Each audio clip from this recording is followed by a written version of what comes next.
One of the most frustrating things that happened to me when I was learning Spanish was understanding what native speakers were saying, but then sounding like a 3-year-old when I replied. This often happens because when you're just listening passively, you more or less get the context of what the native speaker is saying without paying attention to the details. In fact, your brain might just completely skip certain words, prepositions, articles, anything that you're uncomfortable using.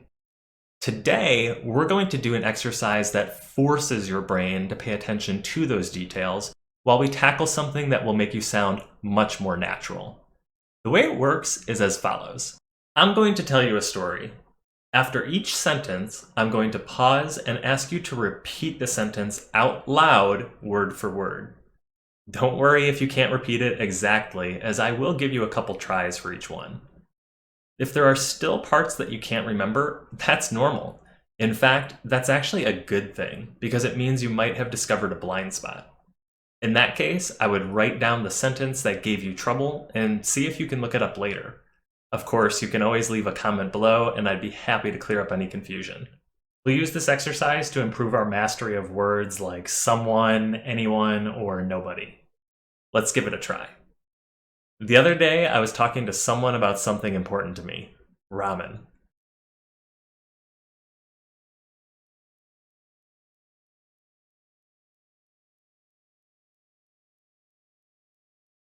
The other day, I was talking to someone about something important to me: ramen.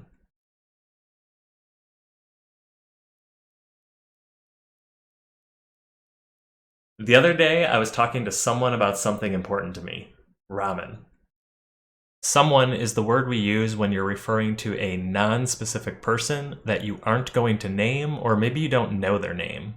Either way, you do have a person in mind. Something is the same idea, just for things instead of people.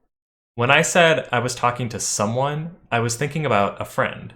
But since the name of the specific friend isn't really important to the story, I just said someone. When I said something important to me, I did this for dramatic effect. I could have just said I was talking to someone about ramen, but I wanted to add some suspense. Of course, when I said something, I had a specific thing in mind: ramen. Let's go to the next sentence. Chances are you've never met anyone who loves ramen like I do.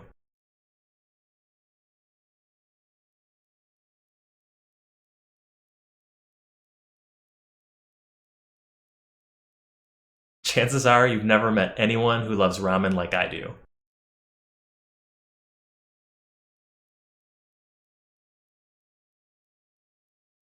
Chances are you've never met anyone who loves ramen like I do.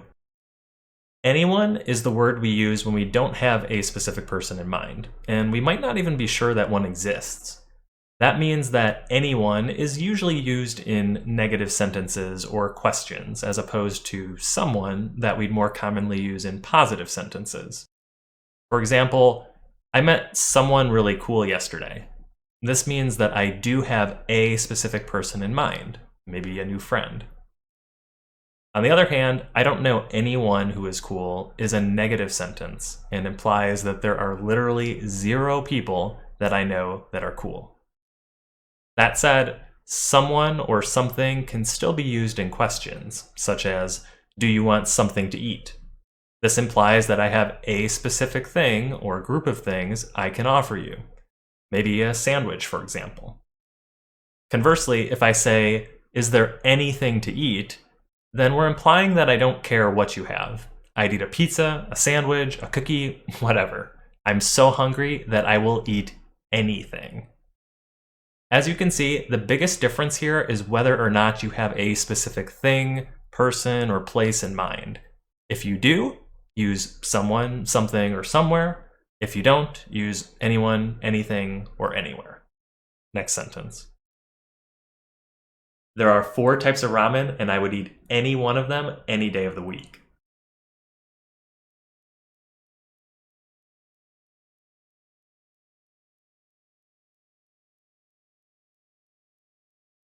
There are 4 types of ramen, and I would eat any one of them any day of the week.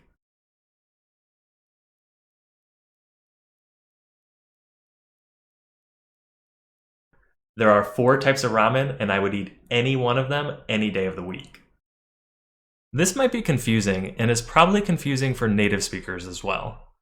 Anyone is what we talked about in the last sentence.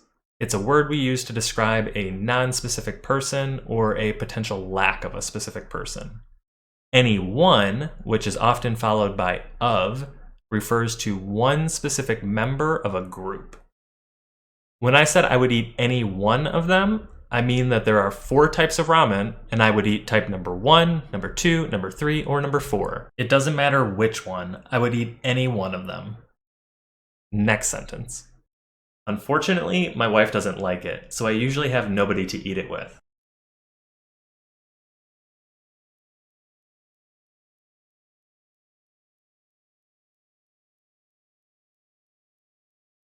Unfortunately, my wife doesn't like it, so I usually have nobody to eat it with.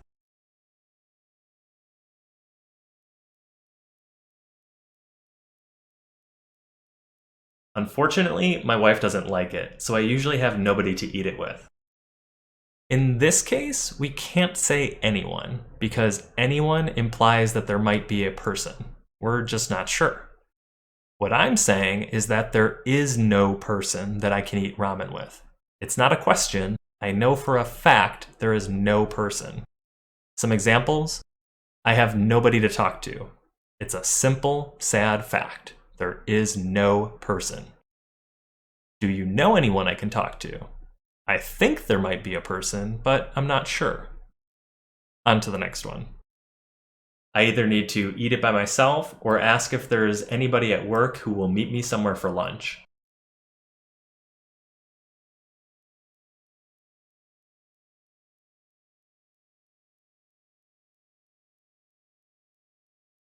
I either need to eat it by myself or ask if there's anybody at work who will meet me somewhere for lunch.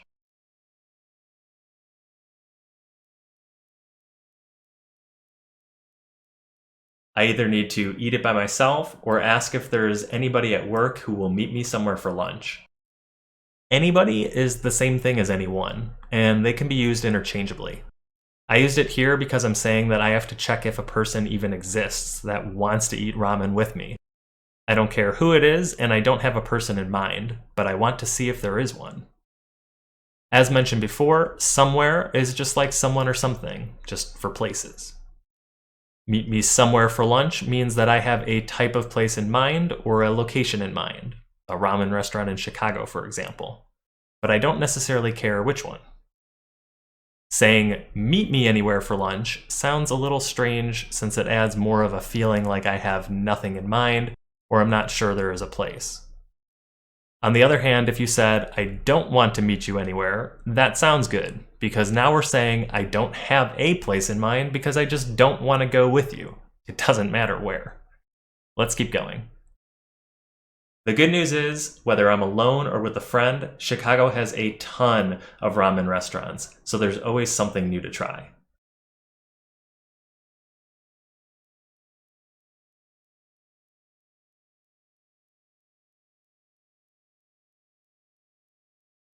The good news is, whether I'm alone or with a friend, Chicago has a ton of ramen restaurants, so there's always something new to try.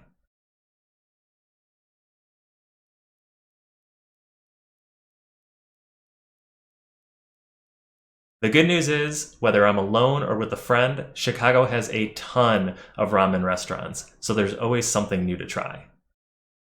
What is something referring to? New ramen restaurants.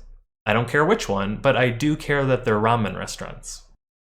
Anything would sound really weird here because it implies we have nothing in mind at all, but we literally just gave a specific example, a ton of ramen restaurants, which is what we have in mind when saying something. If you've never had ramen before, it's another thing to add to your bucket list.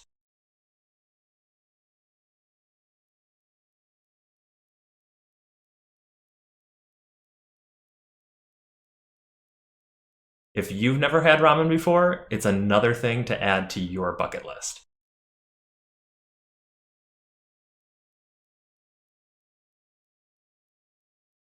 If you've never had ramen before, it's another thing to add to your bucket list. Another just means one more thing of the same type as before. I'll have another beer, or I won't repeat another sentence. In this case, another thing refers to an activity that you have on your bucket list, which is what English speakers say when they talk about a list of things they want to do before they die or kick the bucket. If you're tired, that's a good thing. It means you've strengthened your English speaking muscles.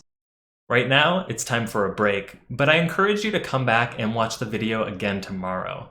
You'll be amazed at how much easier it is to understand everything and repeat the sentences. Of course, you notice that we spent a lot of time going over words like someone, anyone, nobody, or somewhere, and that was on purpose. These words are super common and native speakers use them all the time. If you work on incorporating these words in your daily conversations, you'll really start to sound more natural and stand out from the crowd. If you like this video and want more, be sure to click subscribe and head over to deliberateenglish.com to learn about how to speak fluent English and understand native speakers. See you soon.